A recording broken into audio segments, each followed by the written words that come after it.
Hello guys, welcome back to my channel. പഴം കൊണ്ട് തയ്യാറാക്കാൻ പറ്റുന്ന ഒരു 4 മണി പലഹാരത്തിൻ്റെ റെസിപ്പി ആയിട്ടാണ് കേട്ടോ വന്നിരിക്കുന്നത്.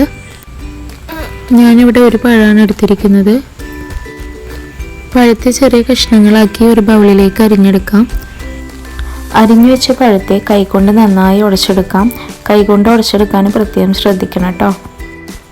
ഇതിലേക്ക് 1 ടീസ്പൂൺ തേങ്ങ ചിരവിയതും 1.5 ടീസ്പൂൺ പഞ്ചസാര പൊടിച്ചതും ആഡ് ചെയ്യാം. പഞ്ചസാര പൊടിക്കുമ്പോൾ ഏലക്കായ ഒപ്പം പൊടിക്കാൻ ശ്രദ്ധിക്കുക. പാലൊഴിച്ച് മിക്സ് ചെയ്യുന്ന സമയത്ത് ഇതൊരു ലൂസ് കൺസിസ്റ്റൻസിയിലേക്ക് മാറും. ഇതിനൊന്ന് കുറച്ച് ടൈറ്റ് ആക്കാൻ വേണ്ടിയിട്ട് നമുക്ക് 1 ടേബിൾ സ്പൂൺ കോൺഫ്ലോർ ചേർക്കാം.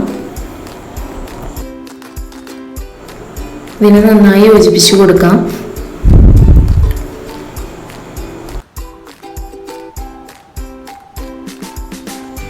പഴത്തിൻ്റെ മിക്സ് ഇവിടെ നന്നായി റെഡിയായി വന്നിട്ടുണ്ട്. ഇനി നമുക്കിത് പൊരിച്ചെടുക്കാം.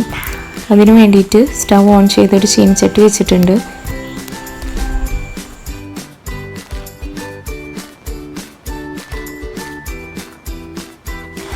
പൊരിച്ചു കൊടുക്കുന്നതിന് ആവശ്യമായിട്ടുള്ള എണ്ണ നമുക്കിതിലേക്ക് ഒഴിച്ചു കൊടുക്കാം. എണ്ണ നന്നായി ചൂടായി വരുമ്പോൾ കൈകൊണ്ടോ സ്പൂൺ കൊണ്ടോ നമ്മുടെ മിക്സ് ഇതിലേക്ക് ആഡ് ചെയ്ത് കൊടുക്കാം.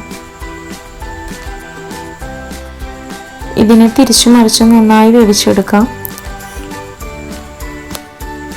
നമ്മുടെ സ്നാക്ക് നന്നായി ആയി വന്നിട്ടുണ്ട്. അപ്പോൾ അത് ഏകദേശം ഈ ഒരു പരുവത്തിലായിട്ടുണ്ട്. ബ്രൗൺ കളർ ആവുന്നതോടുകൂടി നമുക്കിത് എണ്ണയിൽ നിന്ന് കോരി മാറ്റാം. അപ്പോൾ നമ്മുടെ സ്നാക്ക് നന്നായി ആയി വന്നിട്ടുണ്ട്. വീഡിയോ ഇഷ്ടപ്പെട്ടാൽ like, share, subscribe. Thanks for watching. By.